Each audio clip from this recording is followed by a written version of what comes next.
picked up a right here. flight of pediatric medical supplies that were brought in and are going to North Asheville. We were sitting in the private portion of the airport, and we got to overhear an awful lot. The Army pilots, the Navy pilots, hospital representatives, there was a lot of chatter.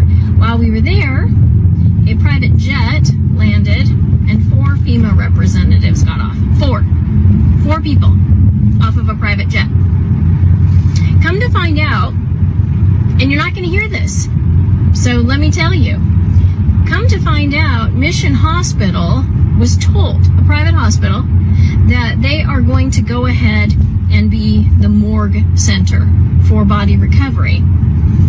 All of the Army Chinook helicopters you're seeing flying overhead, they are doing body recovery. FEMA said, and you can take this as a direct quote, said that they are too tied up at the border to send any more representatives. Yeah, at the border. So anyhow, I guess border control trumps whatever's going on here. So they told Mission Hospital they are not sending refrigerated trucks so that they can stack the bodies up. And we also overheard that whatever fatality numbers you are hearing, and this is a quote, go ahead and add a couple of zeros. So FEMA's too busy with the border. A private hospital and the Army are going to take over body recovery, and private individuals with their private helicopters and their private planes are the ones who are flying in supplies. I was at Hangar 10. I was picking up supplies. There was a stack for the Cajun Navy. There was a stack that looked like it was ASPCA. These are all being sent by private individuals. FEMA is doing nothing. Go ahead and share that. Husband left their home, came back the next day and found they had 15 cats, 5 dogs, and a father-in-law, and found them all dead except for 4 cats.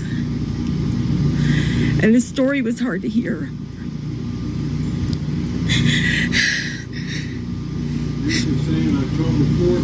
But it's the look in her eyes that I can't forget.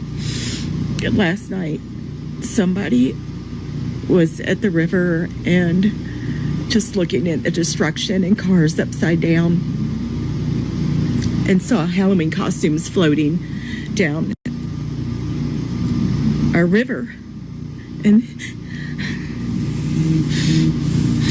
then she saw faces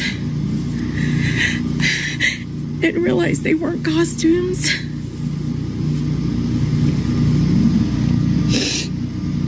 She said, I've seen bodies and I'm not okay with that.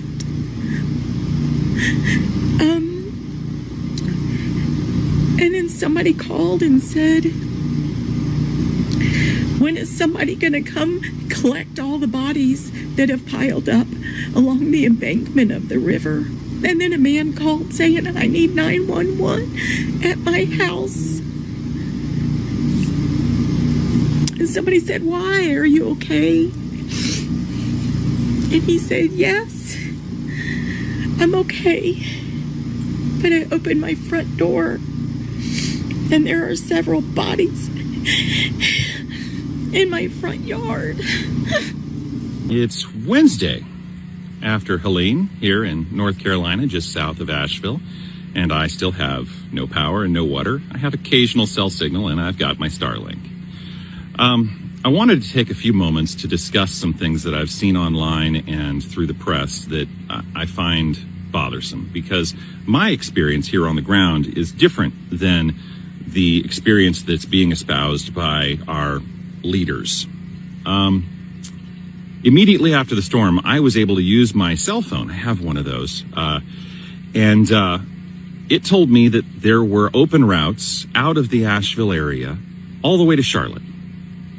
Monday, I was able to drive down to South Carolina just fine, thank you very much. I was able to gas up and get some food.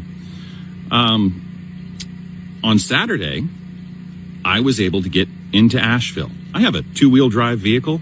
I do not possess helicopters or giant military bulldozers or bridge layers, just a two-wheel drive vehicle, and I got into Asheville. It took me 6 hours. I had to care because I was going in to help people. I'm not quite sure how a government that has the biggest military on the planet can't figure it out.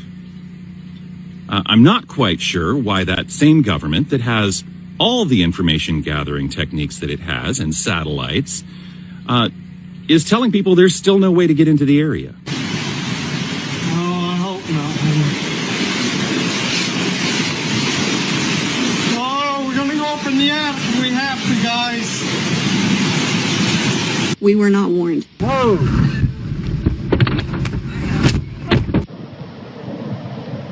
Oh, yeah. Get in the house. Oh, yeah.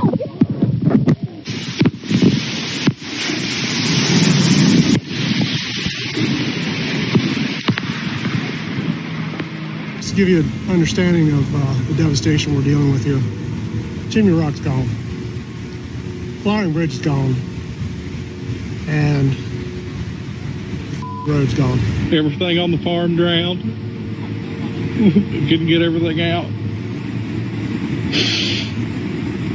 We managed to save one horse. Leaving comments of, oh, why didn't they evacuate? Da, da, da, da. I don't think you comprehend how quickly this happened.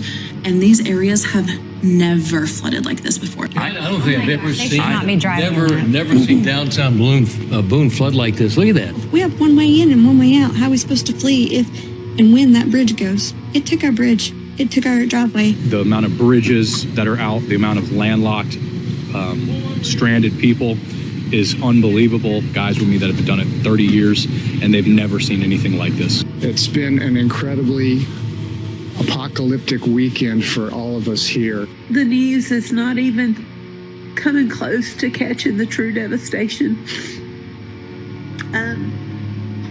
There are bodies that are floating down the river, babies. They literally watched multiple neighbors die. One was hit by a tree, others were washed away. Literally, the house was floating away with people in it. They are in shock. They are traumatized. It's not enough. What is being done is not enough. There's still plenty of people completely unaccounted for. Keep these locals in your prayers.